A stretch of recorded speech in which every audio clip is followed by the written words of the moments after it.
The Nose by Nikolai Gogol. Translated by Claude Field. Recording by Philip Cryan in St. Paul, Minnesota. The Nose. 1. On the 25th of March, a very strange occurrence took place in St. Petersburg. On the Ascension Avenue, there lived a barber of the name of Ivan Yakovlevich. He had lost his family name, and on his signboard, on which was depicted the head of a gentleman with one cheek soaped, the only inscription he read was, "Bloodletting done here." On this particular morning he awoke pretty early. Becoming aware of the smell of fresh-baked bread, he sat up a little in bed, and saw his wife, who had a special partiality for coffee, in the act of taking some fresh-baked bread out of the oven. "Today, as far as I am concerned," said his wife to herself, "then I shall have a chance of getting some coffee," and she threw a loaf on the table. For the sake of propriety, Ivan Yakovlevich drew a coat over his shirt, sat down at the table, shook out some salt for himself, prepared 2 onions, assumed a serious expression, and began to cut the bread. After he had cut the loaf in 2 halves, he looked, and to his great astonishment saw something whitish sticking in it. He carefully poked round it with his knife and felt it with his finger. Quite firmly fixed. He looked, and to his great astonishment saw something whitish sticking in it. He carefully poked round it with his knife and felt it with his finger. "Quite firmly fixed," he murmured in his beard. "What can it be?" He put in his finger and drew out a nose, actual nose, and moreover it seemed to be the nose of an acquaintance. Alarm and terror were depicted in Ivan's face, but these feelings were slight in comparison with the disgust which took possession of his wife. "Whose nose have you cut off, you monster?" she screamed, her face red. "Customers have told me that while you were shaving them, you held them so tight by the nose that they could hardly sit still." But Ivan Yakovlevich was more dead than alive. He saw at once that this nose could belong to no other than Kovalov, a member of the municipal committee whom he shaved every Sunday and Wednesday. Ivan Yakovlevich was more dead than alive. He saw at once that this nose could belong to no other than Kovalov, a member of the municipal committee whom he shaved every Sunday and Wednesday. "Stop, Prokosnya Osipovna. I will wrap it in a piece of cloth and place it in the corner. There it may remain for the present. Wrap it in a piece of cloth and place it in the corner. There it may remain for the present. Later on, I will take it away." "No, not there. Shall I endure an amputated nose in my room? You understand nothing, except how to strop a razor. You know nothing of the duties and obligations of a respectable man, you vagabond. For you at the police office? Ah, you soap-smearer, you blockhead. Take it away where you like, but don't let it stay under my eyes." Ivan Yakovlevich stood there flabbergasted.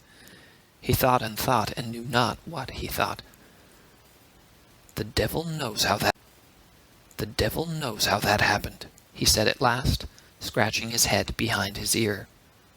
"Whether I came home drunk last night or not, I really don't know. But in all probability this is a quite extraordinary occurrence, for a loaf is something baked and a nose is something different. I don't understand the matter at all. And Ivan Yakovlevich was silent. The thought that the police might find him in unlawful possession of a nose, and arrest him, robbed him of all presence of mind. Already he began to have visions of a red collar with silver braid, and of a sword. At last he finished dressing himself, and to the accompaniment of the emphatic exhortations of his spouse, he wrapped up the nose in a cloth, and issued into the street. He intended to lose it somewhere, either at somebody's door, or in a public square, or in a narrow alley. But just then, in order to complete his bad, he was met by an acquaintance, who showered inquiries upon him.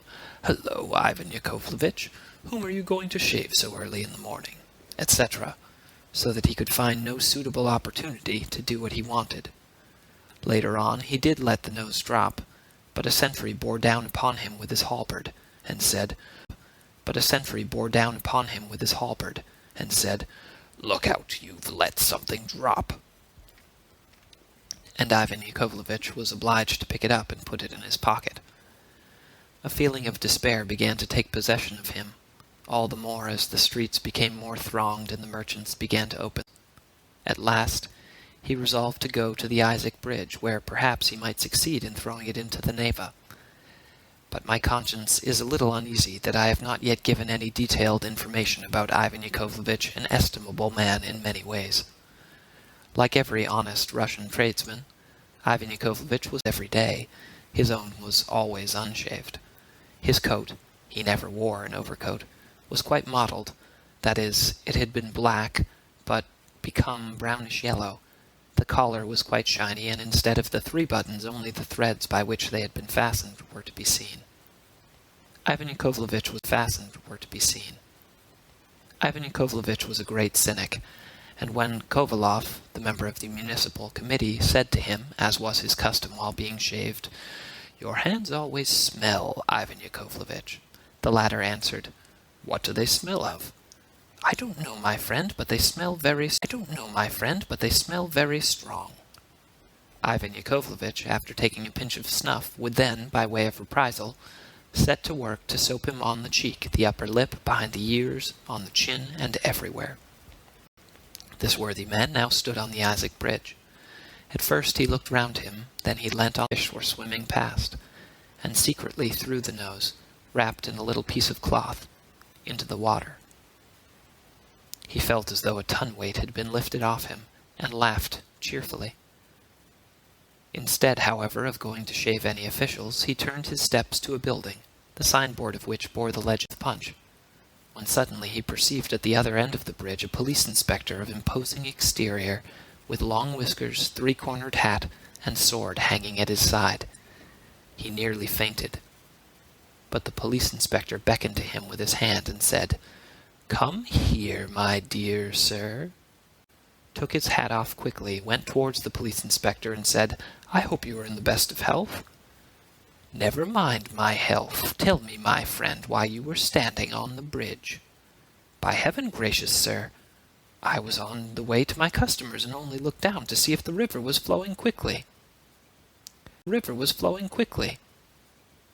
"That is a lie. You won't get out of it like that. Confess the truth." "I am willing to shave your grace 2 or even 3 times a week gratis," answered Ivan Yakovlevich. "No, my friend, don't put yourself out. 3 barbers are busy with me already, and reckon it a high honor that I let them show me their skill. Now then, out with it. What were you doing there?" Ivan Yakovlevich grew pale, but here the strange episode vanishes in mist. And 2. Kovalov, the member of the municipal committee, awoke fairly early that morning and made a droning noise, brr, brr, through his lips, as he always did, though he could not say why. He stretched himself and told his valet to give him a little mirror which was on the table. He wished to look at the heat boil, which had appeared on his nose the previous evening, but to his great astonishment he saw that instead of his nose, he had a perfectly smooth vacancy in his face. Thoroughly alarmed, he ordered some water to be brought, and rubbed his eyes with a towel. Sure enough, he had no longer a nose.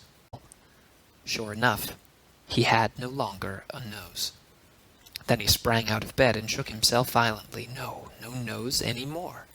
He dressed himself, and went at once to the police superintendent. But before proceeding further, we must certainly give the reader some information about Koval, sort of a man this member of the municipal committee really was. These committee men, who obtain that title by means of certificates of learning, must not be compared with the committee men appointed for the Caucasus district, who are of quite a different kind. The learned committee man, but Russia is such a wonderful country that when one committee man refer it to themselves. The same is also true of all other titled officials.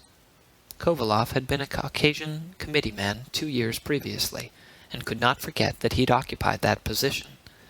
But in order to enhance his own importance, he never called himself committee man, but major. In order to enhance his own importance, he never called himself committee-man, but major.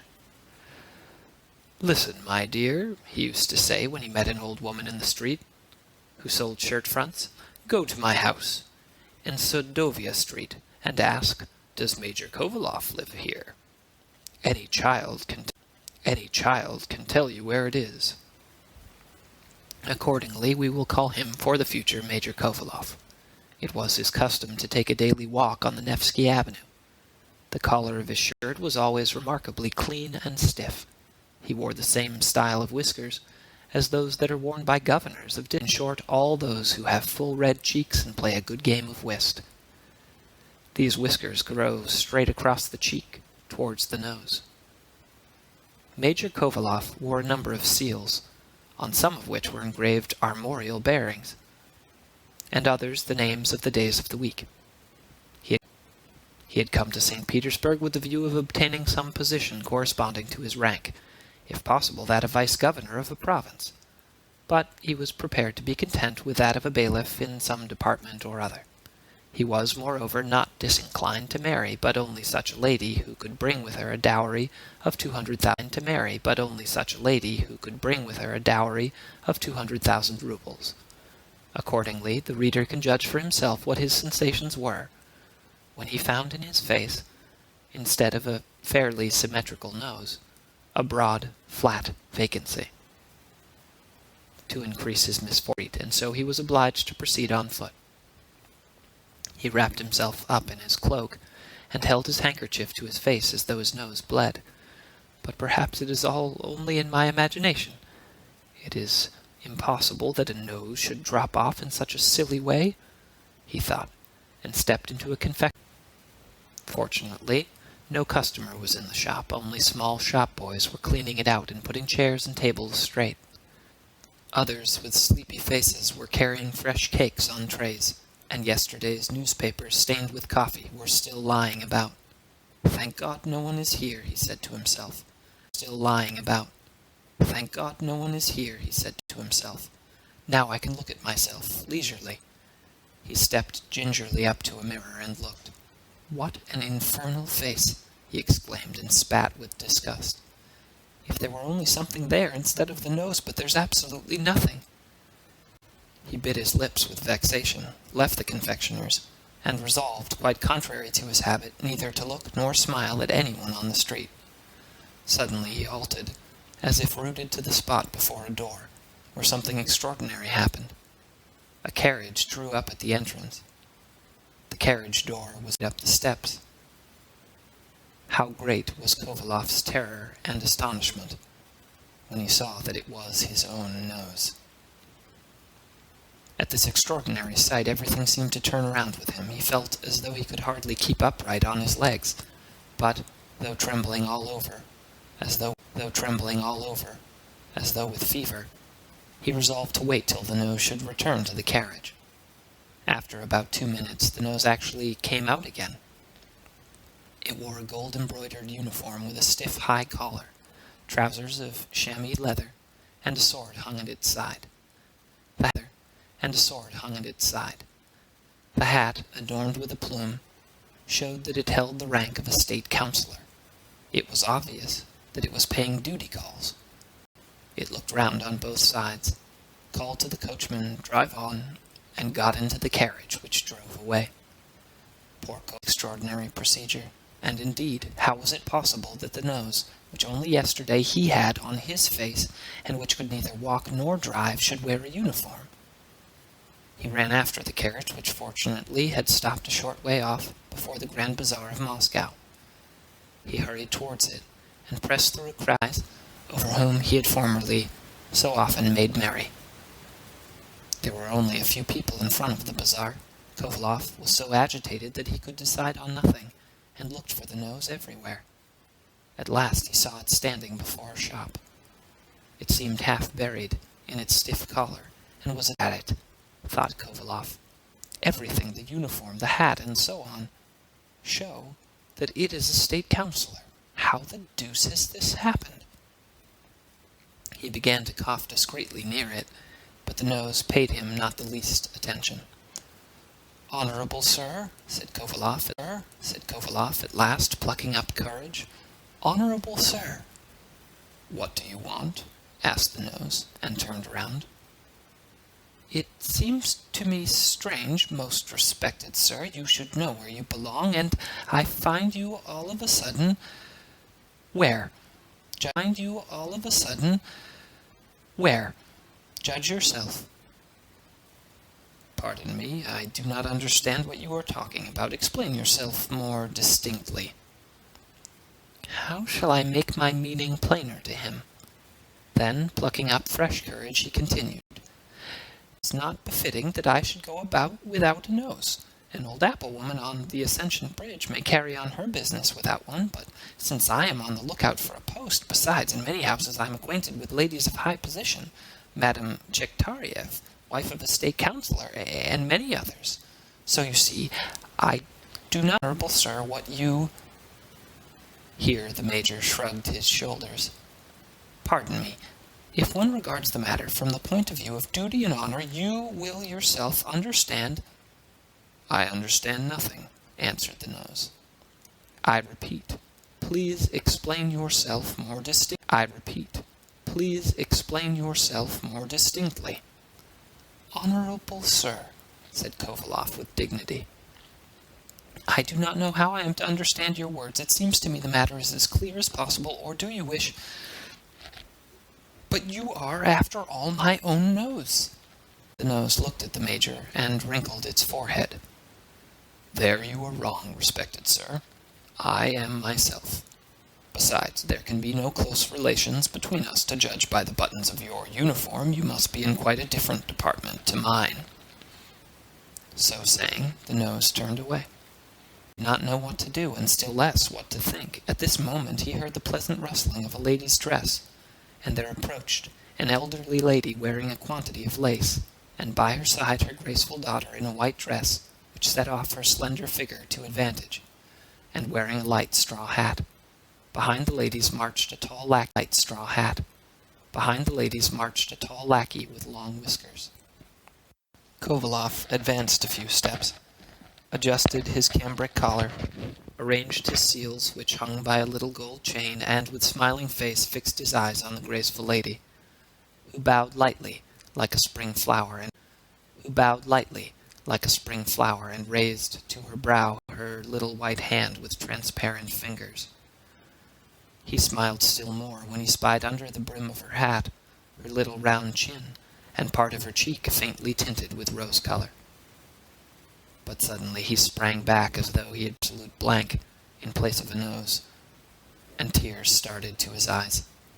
He turned round in order to tell the gentleman in uniform that he was only a state councillor in appearance, but really a scoundrel and a rascal, and nothing else but his own nose.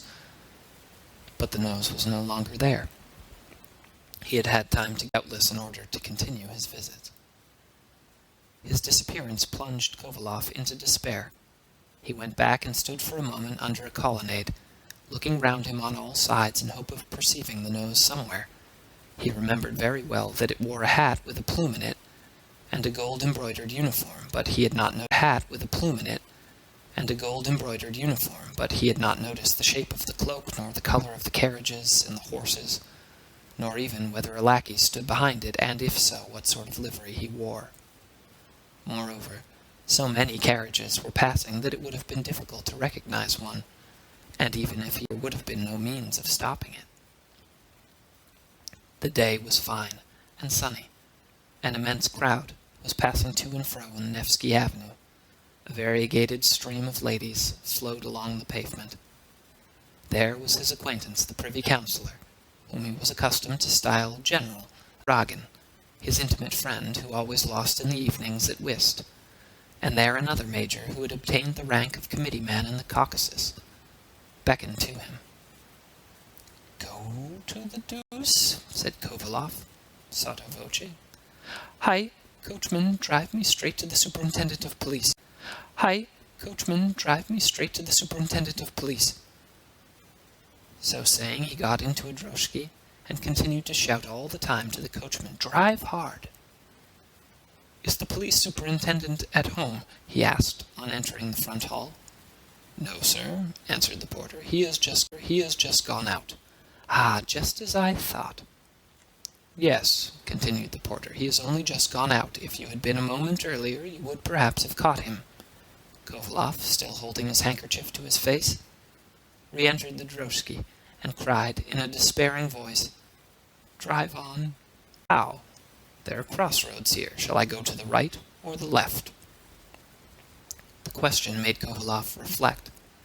In his situation, it was necessary to have recourse to the police, not because the affair had anything to do with them directly, but because they acted more promptly than other authorities. As for demanding any explanation from the department to which the nose claimed to belong, it would, he felt, be useless, for the answers of that gentleman showed that he regarded nothing as sacred, and he might just as likely have lied in this matter as in saying that he had never seen Kovaloff. But just as he was about to order the coachman to drive to the police station, the idea occurred to him that this rascally scoundrel who, at their first meeting, had behaved so disloyally towards him, might, profiting by the delay, quit the city secretly. And then all is certain. Finally, as though visited with a heavenly inspiration, he resolved to go directly to an advertisement office, and to advertise the loss of his nose, giving all its distinctive characteristics in detail, so that anyone who found it might bring it at once to him, or at any rate inform him where it lived. Having to an office, and all the way he continued to punch him in the back. "Quick, scoundrel, quick!" "Yes, sir," answered the coachman, lashing his shaggy horse with the reins. At last they arrived, and Kovaloff, out of breath, rushed into a little room where a grey-haired official, in an old coat and with spectacles on his nose, counting a heap of copper coins. "Who takes in the advertisements here?" exclaimed Kovaloff. "At your service, sir," answered the grey-haired functionary, looking up and then fastening his eyes again on the heap of coins before him.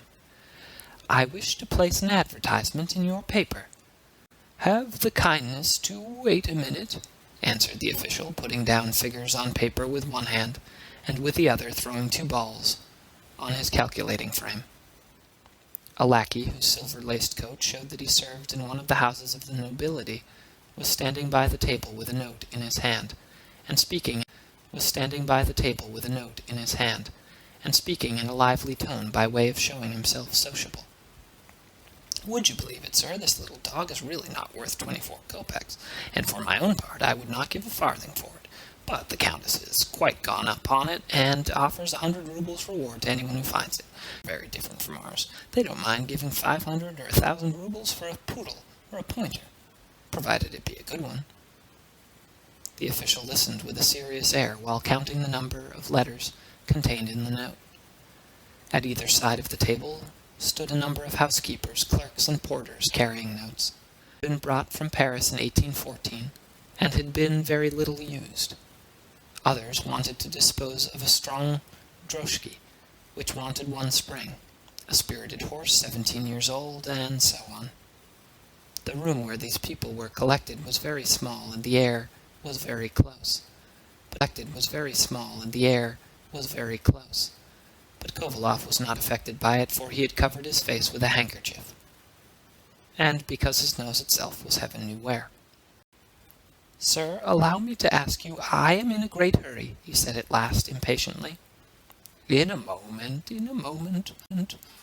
2 rubles, 24 kopecks. 1 minute. 1 ruble, 64 kopecks," said the grey-haired official, throwing their notes back to the housekeepers and porters. "What do you wish?" he said, turning to Kovaloff. "I wish," answered the latter, "I have just been swindled an advertisement to say that whoever brings this scoundrel to me will be well rewarded." "What is your name, please?" "Why do you want my name? I have many lady friends, Madame Chektariev, wife of a state councillor, Madame Podtochina, wife of a colonel. Heaven forbid that they should get to hear of it. You can simply write committee man, or better, major." "And the man who has run away is your serf?" "Serf?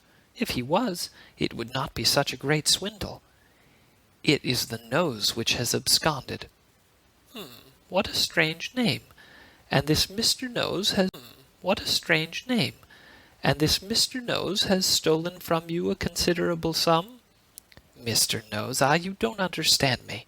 It is my own nose which is gone. I don't know where. The devil has played a trick on me. How has it disappeared? I don't understand. I can't tell you, but the important... That is why I want you to advertise that whoever gets hold of it should bring it as soon as possible to me. Consider, how can I live without such a prominent part of my body? It is not as if it were merely a little toe. I would only have to put my foot in my boot, and no one would notice its absence. Every Thursday, I call on the wife of M. Chektariev, the state councillor. Madame Podtochina, a colonel's wife, who has a very pretty daughter, is one of my acquaintances, and what am I to do now? I cannot appear before them like this. The official compressed his lips and reflected. Who has a very pretty daughter, is one of my acquaintances, and what am I to do now? I cannot appear before them like this. The official compressed his lips and reflected. No, I cannot insert an advertisement like that, he said after a long pause. What? Long pause. What? Why not? Because it might compromise the paper. Suppose everyone could advertise that his nose was lost. People already say that all sorts of nonsense and lies are inserted. But this is not nonsense. There's nothing of that sort in my case. A case very like it. An official came, just as you have done, bringing an advertisement for the insertion of which he paid 2 rubles 63 kopecks. And this advertisement simply announced the loss of a black-haired poodle. There did not seem to be anything out of the way in it, but it was really a satire. By the poodle was meant it, but it was really a satire. By the poodle was meant the cashier of some establishment or other. But I am not talking of a poodle, but my own nose, that is, almost myself. No, I cannot insert your advertisement, but my nose really has disappeared. That is a matter for a doctor. There are said to be people who can provide you with any kind of nose you like. But I see that you are a witty man and like to have your little joke. But I swear to you on my word of honor, look at my face, continued the official, taking a pinch of snuff. All the same, if you don't mind, he added with a touch of curiosity, I should like to have a look at it. The committee man removed the handkerchief from before his face. It certainly does look odd, said the official. It is hardly credible.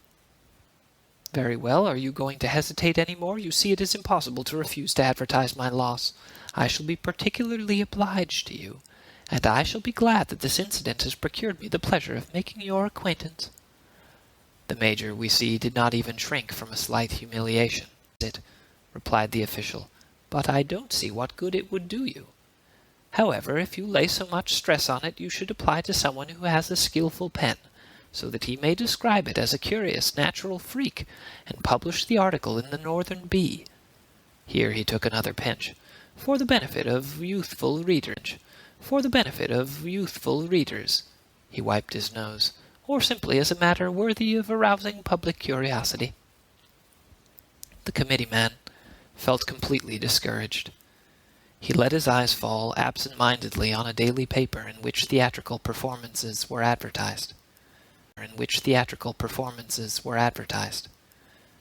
Reading there the name of an actress whom he knew to be pretty, he involuntarily smiled, and his hand sought his pocket to see if he had a blue ticket, for in Kovalov's opinion superior officers like himself should not take a lesser-priced seat. But the thought of his loss, the official himself seemed touched at his difficult position. Desiring to console him, he tried to express his sympathy by a few polite words. I much regret, he said, your extraordinary mishap. Will you not try a pinch of snuff? It clears the head, banishes depression, and is against hemorrhoids. So saying, he reached his snuff-box out to Kovalov, skilfully concealing at the same time the cover, which was adorned with the portrait of some lady or other. This act, quite innocent in itself, exasperated Kovalov. "I don't understand what you find to joke about in the matter," he exclaimed angrily. "I don't understand what you find to joke about in the matter," he exclaimed angrily. "Don't you see that I lack precisely the essential feature for taking snuff? The devil take your snuff-box. I don't want to look at snuff now, not even the best, certainly not your vile stuff." So saying, he left the advertisement office in a station, and went to the commissary of police. He arrived just as his dignitary was reclining on his couch, and saying to himself with a sigh of satisfaction, "Yes, I shall make a nice little sum out of that." It might be expected, therefore, that the committeeman's visit would be quite inopportune, the arts and industries. But what he liked above everything else was a cheque. "It is a thing," he used to say, "to which it is not easy to find an equivalent. It requires no food, it does not take up much room, it stays in one's pocket, and if it fails, it is not broken." The commissary accorded Koval. The afternoon was not the best time to come with a case, that nature required one to rest a little after eating. This showed the committeeman that the commissary was acquainted with the aphorisms of the ancient sages, and that respectable people did not have their noses stolen. The last allusion was too direct. We must remember that Kovalov was a very set against him as an individual, but he could not endure any reflection on his rank or social position. He even believed that in comedies one might allow attacks on junior officers, but never on their seniors. The commissary's reception of him hurt his feelings so much that he raised his head proudly and said with dignity, "After such insulting..." and he left the place. He reached his house quite wearied out. It was already growing dark. After all his fruitless search, his room seemed to him melancholy and even ugly. In the vestibule he saw his valet Ivan stretched on the leather couch and amusing himself by spitting at the ceiling, which he did very cleverly, hitting every time the same spot. His servant's equanimity enraged him. He struck him on the forehead with his hat and said, "You good-for-nothing, you are always playing the fool." Ivan rose quickly and hastened to take off his master's cloak. Once in his room, the major, tired and depressed, threw himself in an armchair and, after sighing a while, began to soliloquize. "In heaven's name, why should such a misfortune befall me? If I had lost an arm or a leg, it would be less insupportable. Devil take it! What's he good for? He is only fit to be thrown out of the window. If it had been taken from me in war, or in a duel, or if I had lost it by my own fault. But it has disappeared inexplicably. But no, it is impossible," he continued, after reflecting a few moments. "It's quite incredible. I must be dreaming, or suffering from some hallucination. Perhaps I swallowed by mistake, instead of water, the brandy with which I rub my chin after being shaved. That fool of an Ivan must have forgotten to take it away, and I must have swallowed it. In order to find out whether he were really drunk, the major pinched himself so hard that he involuntarily uttered a cry. The pain convinced him that he was quite wide awake. He walked slowly to the looking-glass, and at first closed his eyes, hoping to see his nose suddenly in its proper place, but on opening them he started back. "What a hideous sight!" he exclaimed. It was really incomprehensible. One might easily lose a button, a silver spoon, a watch, or something similar. After considering all the circumstances, Major Kovalov felt inclined to suppose that the cause of all this trouble should be laid at the door of Madame Podtochina, the colonel's wife, who wished him to marry her daughter. He himself paid her court readily, but always avoided coming to the point. And when the lady one day told him point-blank that she wished him to marry her daughter, he gently drew back, declaring that he was still too young and that he had to serve 5 more years before he would be 42. This must be the reason why the lady, in revenge, had resolved to bring him into disgrace, and had hired 2 sorceresses for that object. One thing was certain, his nose had not been cut off, no one had entered his room, and as for Ivan Yakovlevitch, He had been shaved by him on Wednesday, and during that day and the whole of Thursday his nose had... Moreover, if his nose had been cut off, he would naturally have felt pain, and doubtless the wound would not have healed so quickly, nor would the surface have been as flat as a pancake. All kinds of plans passed through his head. Should he bring a legal action against the wife of a superior officer, or should... His reflections were interrupted by a sudden light which shone through all the chinks of the door, showing that Ivan had lit the wax candles in the vestibule. Soon Ivan himself came in with the lights. Kovalov quickly seized a handkerchief and covered the place where his nose had been the evening before, so that his blockhead of a open when he saw his master's extraordinary appearance. Scarcely had Ivan returned to the vestibule than a stranger's voice was heard there. "Does Major Kovalov live here?" it asked. "Come in," said the major, rising rapidly and opening the door. He saw a police official of pleasant appearance, with grey whiskers and fairly full cheeks, the same who at the commencement of this story was standing at the end of the Isaac Bridge. "You have lost your nose?" he asked. "Exactly so." "It has just been found." "What do you say?" "It has just been found." "What do you say?" stammered Major Kovalov. Joy had suddenly paralyzed his tongue. He stared at the police commissary, on whose cheeks and full lips fell the flickering light of the candle. "How was it?" he asked at last. "It has been arrested just as it was getting into a carriage for Riga. Its passport had been made out some time ago in the name of an official, and what is still more strange, I myself took it at first for a gentleman. Fortunately, I had my glasses with me, and then I saw at once that it was a nose. I am short-sighted, you know, and as you see before me, I cannot distinguish your nose, your beard, or anything else. My mother-in-law can hardly see it all." Kovalov was beside himself with excitement. "Where is it? Where? I will hasten there at once." "Don't put yourself out. Knowing that you need it, I have brought it with me. Another singular thing is that the principal culprit in the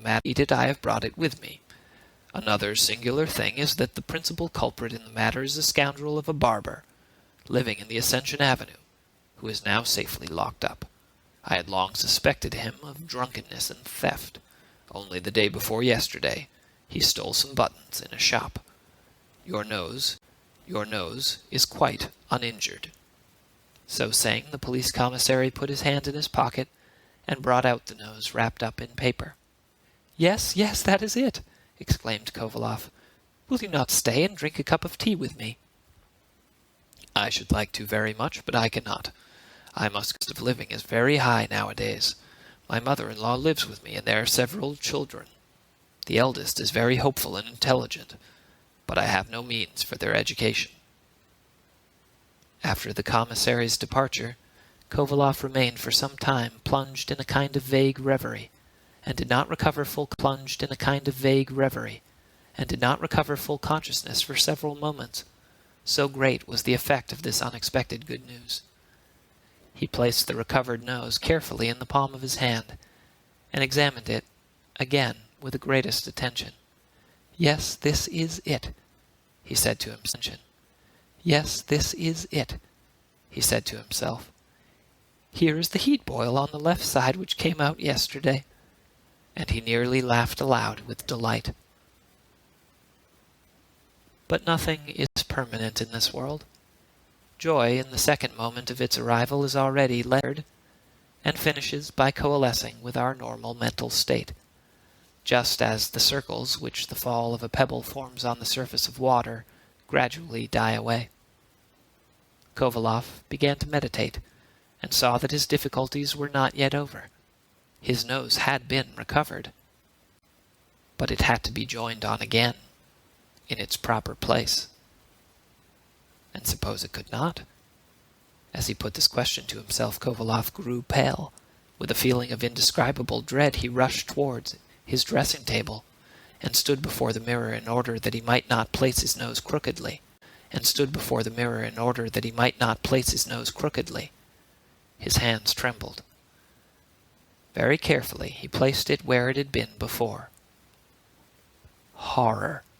It did not remain there. He held it to his mouth, and warmed it a little with his breath, and then placed it there again, but it would. "Hold on, you stupid," he said. But the nose seemed to be made of wood, and fell back on the table with a strange noise, as though it had been a cork. The Major's face began to twitch feverishly. "Is it possible that it won't stick?" he asked himself, full of alarm. He called Ivan and sent him to fetch the doctor who occupied the finest flat in the mansion. This doctor was a man of imposing appearance who had magnificent black whiskers and a healthy wife. He ate fresh apples every morning and cleaned his teeth with extreme care, using 5 different toothbrushes for 3/4 of an hour daily. The doctor came immediately. After having asked the Major when this misfortune had happened, he raised his chin and gave him a fillip with his finger, just where the nose had been, in such a way that the Major suddenly threw back his head and struck the wall with it. The doctor said that did not matter. Then, making him turn his face to the right, he felt the vacant place and said, Then he made him turn it to the left and did the same. Finally, he again be done. Rather remain as you are, lest something worse happen. Certainly one could replace it at once, but I assure you the remedy would be worse than the disease. All very fine, but how am I to go on without a nose? Answered Kovalov. There is nothing worse than that. How can I show myself with such a villainous? This evening I am invited to 2 parties. I know several ladies, Madame Chektariev, the wife of a state councillor, Madame Podtochina, although after what she has done, I don't want to have anything to do with her except through the agency of the police. I beg you, continued Kovalov in a supplicating tone, find some way or other of replacing it. Find some way or other of replacing it, even if it is not quite firm, as long as it holds at all. I can keep it in place sometimes with my hand, whenever there's any risk. Besides, I do not even dance, so that it is not likely to be injured by any sudden movement. As to your fee, believe me, answered the doctor in a voice which was neither too high nor too low, but soft and almost magnetic, I do not treat patients from love of gain. That would be contrary to my principles and to my art.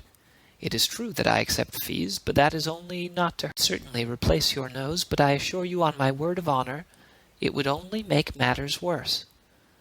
Rather, let nature do her own work. Wash the place often with cold water, and I assure you that even without a nose, you will be just as well as if you had one. As to the nose itself, I advise you to have it mixed with 2 spoonfuls of brandy, and then you can sell it at a good price.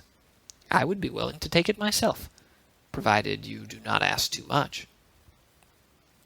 No, no, I shall not sell it at any price. I would rather it were lost again. Excuse me, said the doctor, taking his leave. I hoped to be useful to you, but I can do nothing more. You are at any rate convinced of my goodwill. So saying, the doctor left the room with a dignified air. Kovalov did not even notice his departure. Absorbed in a profound reverie, he only saw the edge of his snow-white cuffs emerging from the sleeves of his black coat.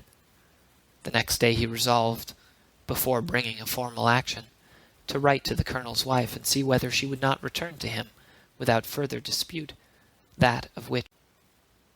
The letter ran as follows. To Madame Alexandra Podtochina. I hardly understand your method of action. Be sure that by adopting such a course you will gain nothing, and will certainly not succeed in making me marry your daughter.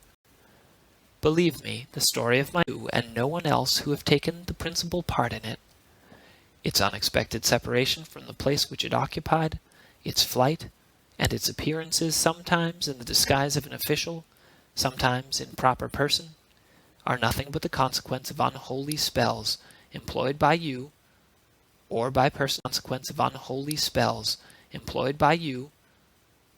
persons who, like you, are addicted to such honorable pursuits. On my part, I wish to inform you that if the above-mentioned nose is not restored today to its proper place, I shall be obliged to have recourse to legal procedure. For the rest, with all respect, I have the honor to be your humble servant, Platon Kovalov. The reply was not long in coming, and was as follows. Major Platon Kovalov, your letter has profoundly astonished me. I approaches on your part. I assure you that the official of whom you speak has not been at my house, either disguised or in his proper person. It is true that Philip Ivanovitch Potenchikov has paid visits at my house, and though he has actually asked for my daughter's hand, and was a man of good breeding, respectable and intelligent, I never gave him any hope. Again, you say something about a nose. If you intend to imply by that I wish to snub you, that is, to meet you with a refusal, I am very astonished because, as you well know, I was quite of the opposite mind.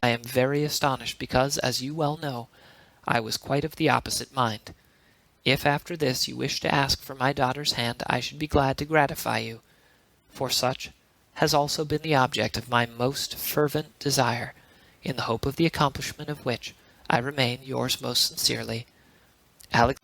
No, said Kovalov, after having reperused the letter. She is certainly not guilty. It is impossible. Such a letter could not be written by a criminal. The committee-man was experienced in such matters, for he had been often officially deputed to conduct criminal investigations. But then how and by what trick of fate has the thing happened? He said to himself with a gesture of discouragement. The devil must be at the bottom of it. Meanwhile, the rumor of this extraordinary event had spread all over the city, and, as is generally the case, not without numerous additions.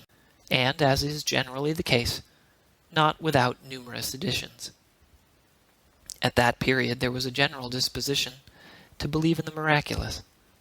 The public had recently been impressed by experiments in magnetism.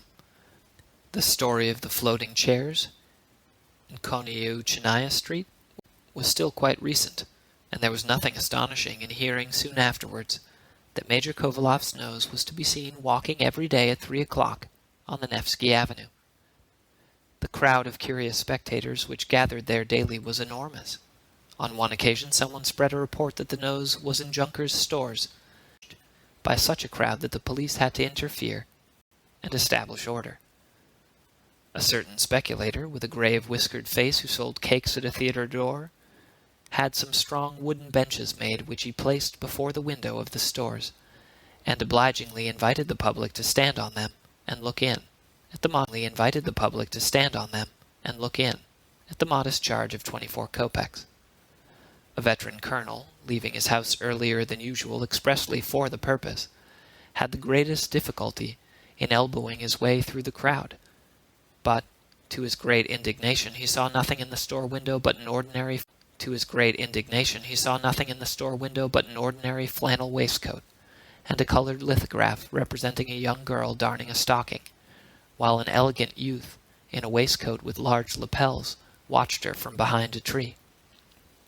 The picture had hung in the same place for more than 10 years. The colonel himself, how can the fools let themselves be excited by such idiotic stories? Then another rumor got abroad to the effect that the nose of Major Kovalov was in the habit of walking not on the Nevsky Avenue, but in the Taurus Gardens. Some students of the Academy of Surgery went there on purpose to see it. A high-born lady wrote to the keeper of the gardens asking him to show her children this rare phenomenon, and to give them some suitable instruction on the occasion. All these incidents were eagerly collected by the town wits, who just then were very short of anecdotes adapted to amuse ladies. On the other hand, the minority of solid, sober people were very much displeased. One gentleman asserted with great indignation that he could not understand how, in our enlightened age, such absurdities could spread abroad, and he was astonished that the government did not direct their attention to the matter. This gentleman evidently belonged to the category of those people who wish the government to interfere in everything, even in their daily quarrels with their wives. But here the course of events is again obscured by a veil. 3. Strange events happen in this world, events which are sometimes entirely improbable. The same nose which had masqueraded as a state councillor and caused so much sensation in the town was found one morning in its proper place, as if nothing had happened. This occurred on April 7th. On awaking, the Major looked by chance into a mirror and perceived a nose. He quickly put his hand to it. It was there beyond a doubt. "Oh!" exclaimed Kovalov. He was on the point of performing a dance barefooted across his room, but the entrance of Ivan prevented him. He told him to bring water, and after washing himself he looked again in the glass. The nose was there. Then he dried his face with a towel and looked again. Yes, there was no mistake about it. "Look here, Ivan, it seems to me that I have a heat boil on my nose," he said to his valet, and he thought to himself at the same time, "That will be a nice business if Ivan says to me, 'No, sir, not only is there no boil, but your nose itself there.'" But Ivan answered, "There's nothing, sir. I can see no boil on your nose." "Good, good," exclaimed the Major, and snapped his fingers with delight. At this moment the barber, Ivan Yakovlevitch, put his head in at the door, but as timidly as a cat which has just been beaten for stealing. "Are your hands clean?" asked Kovalov when he saw him. "Yes, sir." "You lie. I swear they're perfectly clean, sir." "Very well, then come here." Kovalov seated himself. Yakovlevitch tied a napkin under his chin, and in the twinkling of an eye covered his beard and part of his cheeks, with a copious creamy lather. "There it is," said the barber to himself, as he glanced at the nose. Then he bent his head a little, and examined it from one side. "Yes, it actually is the nose. Really, when one thinks," he continued, pursuing his mental soliloquy, and still looking at it. Then quite gently, with infinite precaution, he raised 2 fingers in the air, in order to take hold of it by the extremity, as he was accustomed to do. "Now then, take care!" Kovalov exclaimed, embarrassed than he had ever done in his life. At last he began to pass the razor very lightly over the Major's chin, and although it was very difficult to shave him without using the olfactory organ as a point of support, he succeeded, however, by placing his wrinkled thumb against the Major's lower jaw and cheek, thus overcoming to a safe conclusion. When the barber had finished, Kovalov hastened to dress himself, took a droshky, and drove straight to the confectioner's. As he entered it, he ordered a cup of chocolate. He then stepped straight to the mirror. The nose was there. He returned joyfully and regarded with one of whom possessed a nose not much larger than a waistcoat button. After that he went to the office of the department where he had applied for the post of vice-governor of a province of government bailiff. As he passed through the hall of reception, he cast a glance at the mirror. The nose was there. Then he went to pay a visit to another to whom he was accustomed to say, in answer to his raillery, "Yes, I know, you're the funniest fellow in St. Petersburg." On the way he said to himself, "If the Major does not burst into laughter at the sight of me, that is a most certain sign that everything is in its accustomed place." "Very good," thought Kovalov. As he returned, he met Madame Podtochina with her daughter. He accosted them, and they responded very graciously. The conversation lasted a long time, during which he took more than one pinch of snuff, saying to himself, "No, you haven't caught me yet, coquettes that you snuff," saying to himself, "No, you haven't caught me yet, coquettes that you are, and as to the daughter, I shan't marry her at all." After that, the Major resumed his walks on the Nevsky Avenue, and his visits to the theatre, as if nothing had happened. His nose also remained in its place, as if it had never quitted it. From that time he was always to be seen smiling, in a good humor, and paying attention to pretty girls. 4. Such was the occurrence which took place. On considering the account carefully, we see that there is a good deal which looks improbable about it. Not to speak of the strange disappearance of the nose, and its appearance in different places under the disguise of a counselor of state, how was it that Kovaloff did not understand that one cannot decently advertise for a lost nose? I do not mean to say that he would have had to pay too much for the advertisement. That's a mere trifle, and I am not one of those who attach too much importance to money, but to advertise in such a case is not proper, nor befitting money, but to advertise in such a case is not proper, nor befitting. Another difficulty is, how was the nose found in the baked loaf, and how did Ivan Yakovlevitch himself... No, I don't understand it at all. But the most incomprehensible thing objects for their stories. That really surpasses my understanding. In the first place, no advantage results from it for the country, and in the second place, no harm results either. All the same, when one reflects well, there really is something in the matter. Such cases do occur. Rarely, it is true, but now and then, actually. The end. This has been a reading of The Nose by Nikolai Gogol, translated by Claude Field, in St. Paul, Minnesota.